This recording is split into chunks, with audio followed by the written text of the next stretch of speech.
अब इस बीच बड़ी खबर आ रही है, आपको बता दें सीज फायर प्रस्ताव ठुकरा दिया है ईरान ने, और ईरान ने कहा है पहले हमले रोको। सीज फायर का प्रस्ताव दिया गया था, ईरान कह रहा है पहले अटैक रोको, प्रतिबंध हटाओ, उसके बाद बात करेंगे, नुकसान की भरपाई करो तब हॉर्मूज खोलेंगे।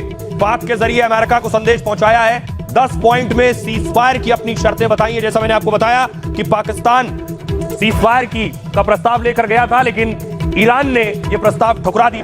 इजराइल में भी देखिए जरा गाड़ियों का हाल क्या है, सब तबाह हो गई, गाड़ियां, इमारतें, बहुत से लोगों की जानें भी गई हैं। आधिकारिक आंकड़ा लगभग 24 से 30 के बीच का है कि बहुत सी जानें इजराइल में भी जा रही हैं। दूसरी तरफ ईरान ने देखिए हदीद 10 ड्रोन दाग दिया है, 110 हदीद 110 ड्रोन है ये, और ईरान कह रहा है उसके पास अभी बहुत से हथियार हैं। आज भी एक वीडियो जारी किया अपनी मिसाइल सिटी का, ये मिसाइलों का शहर है। अमेरिका की धमकी पर ईरान पलटवार कर रहा। क्या कह रहा है ईरान?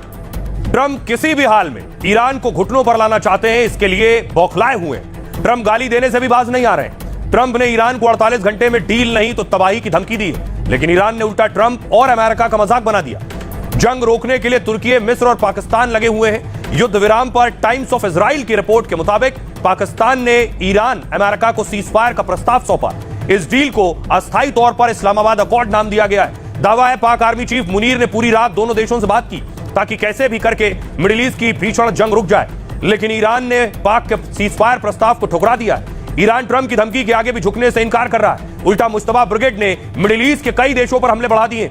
आज जॉर्डन में अमेरिकी सैन्य ठिकाने के पास धमाके हुए, कुवैत में अमेरिकी सैन्य ठिकानों पर मिसाइल और ड्रोन हमले किए गए। ईरान ने दावा किया कि हमले से अमेरिकी हेलीकॉप्टर, हैंगर और अमेरिकी सैनिकों के रहने वाले ठिकानों को भारी नुकसान हुआ है। इराक के बगदाद में अमेरिकी राजनयिक के केंद्र को भी निशाना बनाया गया। रिपोर्ट के मुताबिक ईरान ने ड्रोन के जरिए यह धमाका किया। सऊदी अरब और यूएई में भी कई जगह ईरान ने हमले किए हैं। अब आपको दिखाऊं, बहुत से एजेंट पकड़े गए हैं, कुछ एजेंट ईरानी एजेंट जो पकड़े गए हैं इजराइल में।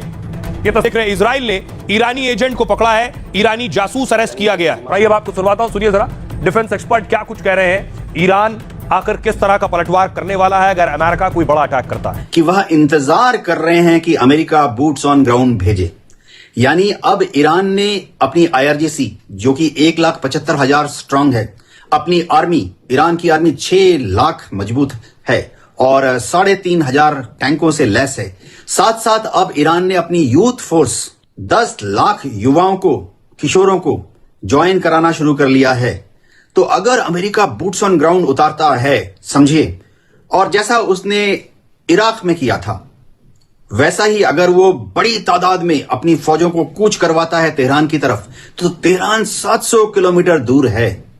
अमेरिका के boots on ground, American troops को बहुत बड़ी कैजुअलिटी उठानी पड़ेगी।